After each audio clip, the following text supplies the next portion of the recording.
দ্বিতীয়তে আমাৰ প্ৰতিটো কামক আমি কেনেধৰণে নিজে মূল্যাঙ্কন কৰিম 2013 চনত আমি শিক্ষক নিযুক্তিৰ প্ৰক্ৰিয়াটোক আমি ৰাজনীতিৰ পৰা আঁতৰাই আনিছিলোঁ মেধাৰ ভিত্তিত আমি নিযুক্তি দিয়া আৰম্ভ কৰিছিলোঁ কিন্তু মেধাৰ ভিত্তিত নিযুক্তি দিয়াৰ পিছত আমি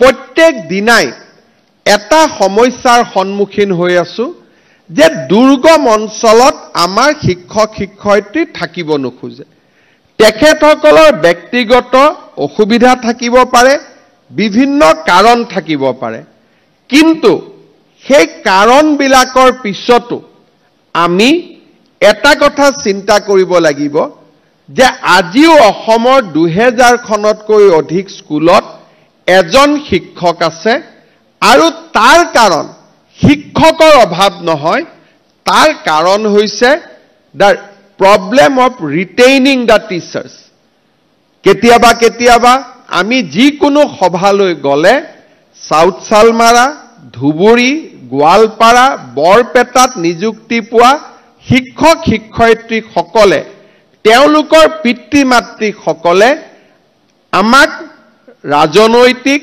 মানসিক সামাজিক মাধ্যম হোৱাটছআপ এই গোটেইবিলাক মাধ্যমৰ জৰিয়তে হেঁচা প্ৰয়োগ কৰে যে এই বিদ্যালয়ত আমি থাকিব নোখোজো আমাক ট্ৰান্সফাৰ কৰক তেখেতসকলৰ ব্যক্তিগত অসুবিধা আমি বুজি পাওঁ কিন্তু এটা কথা আমি জানিব লাগিব যে সৰকাৰ হিচাপে সাউথ সালমাৰাটো আমি শিক্ষক দিব লাগিব ধুবুৰীটো শিক্ষক দিব লাগিব বৰপেটাটো আমি শিক্ষক দিব লাগিব আমি গোৱালপাৰাটো শিক্ষক দিব লাগিব চিৰাঙতো আমি শিক্ষক দিব লাগিব পশ্চিম কাৰ্বি আলঙতো আমি শিক্ষক দিব লাগিব কাৰ্বি পাহাৰ ডিমা হাছাওতো আমি শিক্ষক দিব লাগিব আমি দুখন অসমৰ সৃষ্টি কৰিব নোৱাৰো যে এখন অসম উন্নত হ'ব আনখন অসম পিছ পৰি থাকিব ইয়াৰ সমাধান কি হ'ব পাৰে মই শিক্ষা বিভাগক আহ্বান জনাম যে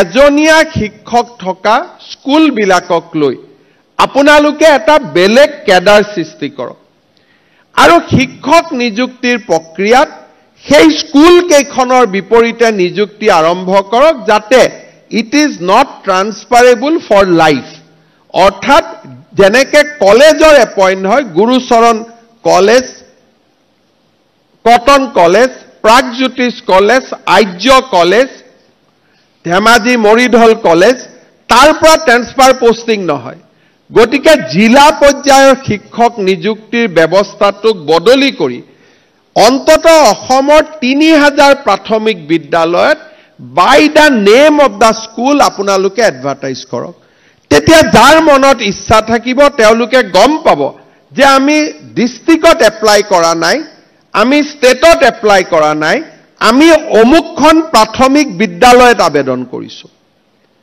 আমি দুৰ্গম চৰৰ ভিতৰত থকা স্কুলখনত আবেদন কৰিছো তেতিয়া ডেফিনেটলি ছোৱালীজনীয়ে নিজে আবেদন নকৰিব বা সেই চৰখনৰ লৰায়ে তাত আবেদন কৰিব কাৰণ তেওঁ জানে যে এইখন গাঁৱত মই কেনেকৈ পঢ়াব পাৰিম বা এই ভিতৰুৱা পাহাৰীয়া জিলাখনত মই কেনেকৈ থাকিব পাৰিম বাকি 30000 স্কুল আজি নিয়মত চলত কিন্তু 3000 খন স্কুল য'ত শিক্ষক আমি সেই 3000 খন স্কুলত সেপাৰেটলি বাই ইন্ডিভিজুৱেল স্কুল আমি আবেদন কৰাব লাগে আৰু তাতে লিখি দিব লাগে যে এইটো এটা সেপাৰেট কেডাৰ হয় ইয়াৰ পৰা ট্ৰান্সফাৰ পোষ্টিং কেতিয়াও কৰিব পৰা নাযাব অৰ্থাৎ ডিব্ৰুগড় জিলাৰ ষ্টুডেণ্ট এজনে সাউথ সালমাৰা স্কুল এখনত তেতিয়া নিজে আবেদন নকৰে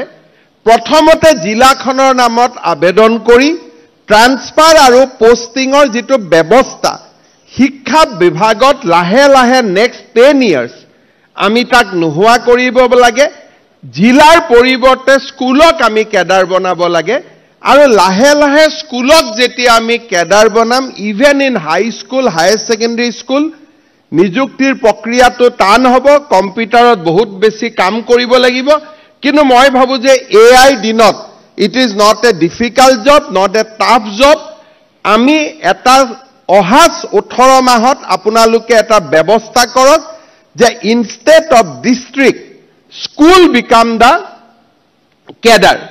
Service rulete আমি আনিব লাগে যে এবাৰ এখন স্কুলত এপইন্টমেন্ট হলে তেও জীৱনৰ কাৰণে তাতে থাকিব লাগিব. He will not be transferred at all. কিন্তু জোৰহাট বুলি নিযুক্তি নহব, নিযুক্তি হ'ব সেই বিদ্যালয়খনৰ বিপৰীতেহে লৰাজনে আবেদন কৰিব. Let 1000 student apply against that school. Let 2000 student apply against the school. আটাইতকৈ ভাল মেৰিটজনক আমি তাতে দিম. কিন্তু লাহে লাহে আমি স্কুলত কেডাৰ বনোৱা চিন্তা আমি আৰম্ভ কৰিব লাগে. Instead of district being a cadre, we should create school cadre. আৰু তেতিয়া নিযুক্তিও সেই স্কুলৰে লাহে লাহে কম্পিউটাৰতে হ'ব, যেনেকৈ অংগনবাদী কেন্দ্ৰত গাঁৱতে নিযুক্তি হয়, আটাইতকৈ ভাল ছাত্ৰীজনৰ নিযুক্তি হ'ব পাৰে. লাহে লাহে আমি স্কুলখনকে নিযুক্তিৰ অধিকাৰ দিব পাৰোঁ, কাৰণ ৰেগুলেশ্যন থাকিব, নৰ্মছ থাকিব. অংগনবাদীত যেনেকৈ হায়েষ্ট মেৰিটৰ ষ্টুডেণ্টজনৰ গাঁৱত এপইণ্টমেণ্ট হ'লেও দিবই লাগে, তেনেকৈ আমি প্ৰাথমিক শিক্ষকজনৰ নিযুক্তিটো হায়েষ্ট ষ্টুডেণ্টজনে পাব. But that can be advertised by the school also. It is not required that this advertise has to be only from Director of Elementary Education. তেতিয়া ডিব্ৰুগড় শিৱসাগৰৰ ল'ৰা ছোৱালীয়ে সাউথ সালমাৰাৰ কথা চিন্তাও নকৰিব. সাউথ সালমাৰাত কেতিয়া ইণ্টাৰভিউ ওলালে, কেতিয়া ইণ্টাৰভিউ শেষ হ'ল কোনেও গমো নাপাব, আৰু সাউথ সালমাৰাৰ ষ্টুডেণ্টেও তিনচুকীয়াৰ বিষয়ে গমো নাপাব. Everybody will remain concerned about their own locality, own school and own district. Merit will be the priority. Meritor logot ami compromise nokoru, kino abedon kora school khenir bhitorot ataittkoi jijon highest meritorious student ami teok dim. TET lagiboi, other criteria will remain same, kintu শিক্ষক নিযুক্তি আৰু transfer এই ব্যৱস্থাটোৰ পৰা শিক্ষা বিভাগ দূৰত যাবই লাগিব.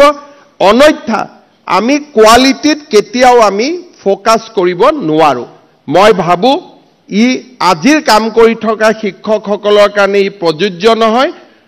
নতুনকৈ হ'বলগীয়া শিক্ষকৰ কাৰণে আমি সেপাৰেট কেডাৰলৈকে আমি যাব লাগে. মই ভাবো এটা বছৰ আপোনালোকে মন্থন কৰক, আপোনালোকে চিন্তা কৰক, কাৰণ তামিলনাডুতকৈও বেছি শিক্ষক থকা প্ৰদেশ এখনে 2000 স্কুলত আমি শিক্ষক নিযুক্তি দিব নোৱাৰো. এই ধাৰণাটোৰ পৰা আমি দূৰত যাব লাগিব. উত্তৰাখণ্ডত নিয়ম আছে যে সুগম আৰু দুৰ্গম যিকোনো মানুহে 10 বছৰ দুৰ্গমত কাম কৰিবই লাগিব. There is many other models in various states in the country.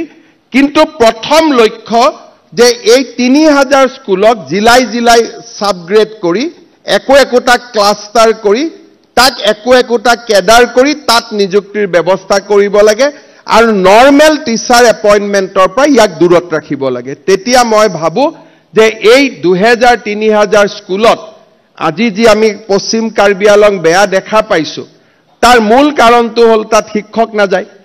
চিৰাঙত আমি বেয়া পাইছো, তাৰ মূল কাৰণ হ'ল ভূটান সীমান্তত শিক্ষক নাযায়. এই ব্যৱস্থাবিলাক আমি দূৰ কৰিব লাগিব, আৰু তাৰ কাৰণে আমি ইনোভেটিভ ব্যৱস্থা আৰম্ভ কৰিব লাগিব.